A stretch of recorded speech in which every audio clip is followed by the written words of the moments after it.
الرحمن الرحیم۔ کل آپ حضرات کے سامنے طلاق کا مسئلہ میں نے عرض کیا تھا۔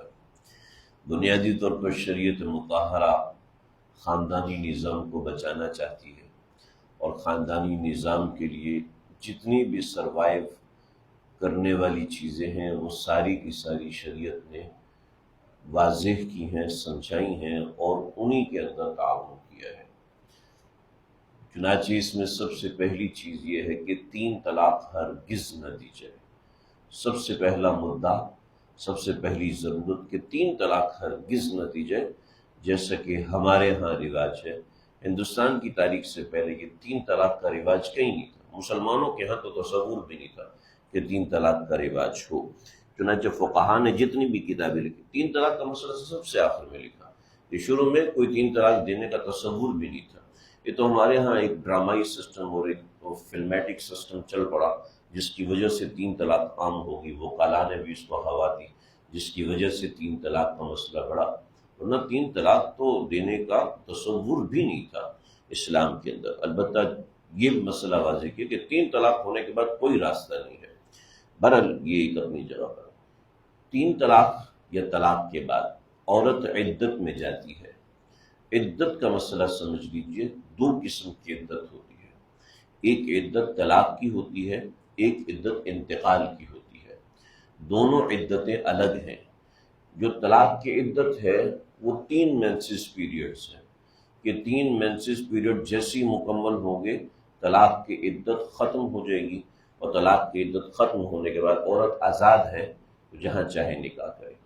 اب یہ 3 مینسز پیریڈ عام جوان عورت ہے، اس کے ساتھ الگ معاملہ ہے۔ جو 40+ ہو جاتی ہے اس کے ساتھ معاملہ الگ ہوتا ہے۔ یعنی بہت مسائل ہیں، اس کے اندر باریکیاں ہوتی ہیں۔ بہت سی خواتین ان کو سال میں 1 مرتبہ پیریڈ آتا ہے، تو ان کی عدت 3 سال بنے گی، ذہن میں رہے، ان کی عدت 3 سال بنے گی۔ کسی کو 6 مہینے میں آتا ہے، اور کسی کو مہینے میں 2 مرتبہ آتا ہے، تو پھر اس کی عدت 3 مینسز پیریڈ بنتی ہے۔ یہ واضح رہے، بھلے سے شوہر سے الگ ہوئے 10 مہینے ہو گئے، بھلے سے شوہر سے الگ ہوئے 2 سال ہو گئے، لیکن طلاق ابھی ہوئی ہے تو عدت بھی ابھی ہوگی، یہ ذہن میں رہے۔ پھر اس کے بعد دوسری چیز، عدت وفات۔ اگر شوہر کا انتقال ہو جاتا ہے تو عورت کی عدت 4 مہینے 10 دن یعنی 130 دن بنتی ہے۔ تو عدت وفات اور عدت طلاق یہ دونوں الگ ہیں، یہ دونوں کو مکس اینڈ میچ کر دیا جاتا ہے، جو کہ درست نہیں ہے۔ پھر طلاق کی جو عدت ہے، کیونکہ میں مسئلہ طلاق کا ذکر کر رہا ہوں، طلاق کی عدت عورت کے ذمے ہے کہ وہ شوہر کے گھر میں گزارے گی۔ عام طور پہ ہمارے معاشرتی رواج میں طلاق ہوئی، عورت اٹھ کے ادھر چلے گی، ایک دشمنی، وہ یہاں سے میزائل چھوڑتی ہے، یہاں سے ڈز مارتا ہے، دونوں کی جنگ ہوتی ہے، خاندانی لڑائیاں ہوتی ہیں۔ شریعت کہتی ہے طلاق ایک سلوشن ہے، نہ یہ کہ طلاق ایک معمہ ہے۔ ہمارے معاشرے میں طلاق کو ایک معمہ کر دی۔ طلاق تو ایک سلوشن ہے، کہ فیملی لائف ہے، جھگڑا ہو رہا ہے، طلاق دے گا تو عورت کو پتہ چل جائے گا میری کیا اوقات ہے، اور مرد کو پتہ چل جائے گا میری بیوی کے بغیر کیا اوقات ہے۔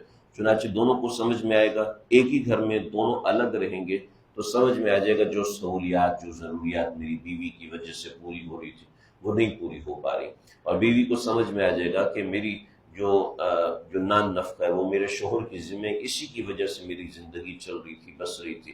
چنانچہ وہ اس کا لحاظ کرے گی۔ تو ان مینسز پیریڈ کے درمیان رجوع اگر کر لیں گے، اور زبان سے کہہ دے گا جی میں نے رجوع کیا، تو اس کا رجوع ہو جائے گا۔ تو شریعت نے یہ متعین کیا کہ عدت عورت شوہر کے گھر میں گزارے، اور طلاق کے بعد جو نان نفقہ ہے وہ عدت کے درمیان شوہر کے ذمے ہے۔ اس کے بعد جو بچوں کا مسئلہ ہے، وہ بچوں کا مسئلہ بڑا گھمپیر ہے، بڑا ایک الگ قسم کا مسئلہ ہے۔ اس کے اندر ضرورت یہ ہے کہ عدالت کی بجائے آپس میں صلح کی جائے، صفائی کی جائے، کہ کہ گھر کے اندر سے اور لڑکی کے گھر کے اندر سے، دونوں میں سے ایک بندہ متعین ہو جائے کہ یہ دونوں حضرات مل کے فیصلہ کریں گے، کہ یہ لڑکی کے گھر والے ان کا ایک بندہ متعین ہو جائے، یہ لڑکے کے گھر والے ایک بندہ متعین ہو جائے، اور دونوں مل کے طے کریں کہ اب ہم نے آگے کے معاملات کیا کرنے ہیں، کس طریقے سے کرنا ہے۔ بقیہ طلاق دینا اتنا سمپل نہیں، بلکہ شریعت نے بڑی تدریج رکھی۔ کہ مرد پہلے یہ کرے، پھر یہ کرے، پھر یہ کرے، پھر یہ کرے، یہ پانچوں سٹیج پار کرنے کے بعد سمجھ میں نہیں آ رہی ہے اب اس کے ساتھ رہنا، تو پھر آخری سلوشن ہے کہ اس کو طلاق دے، اور پھر اس کے بھی احکامات ہیں کہ کس کس طریقے سے دیے جائیں گے۔ ہمارے یہاں معاشرے میں جھگڑا ہوا طلاق ہوگی، جھگڑا ہوا طلاق ہوگی، یہ صرف جھگڑا ہی ہوتا ہے اور جھگڑوں کی آگے پیداوار بڑھتی ہے، اس کے علاوہ کچھ نہیں ہے۔ تو ان کے احکامات سمجھنے انتہائی ضروری۔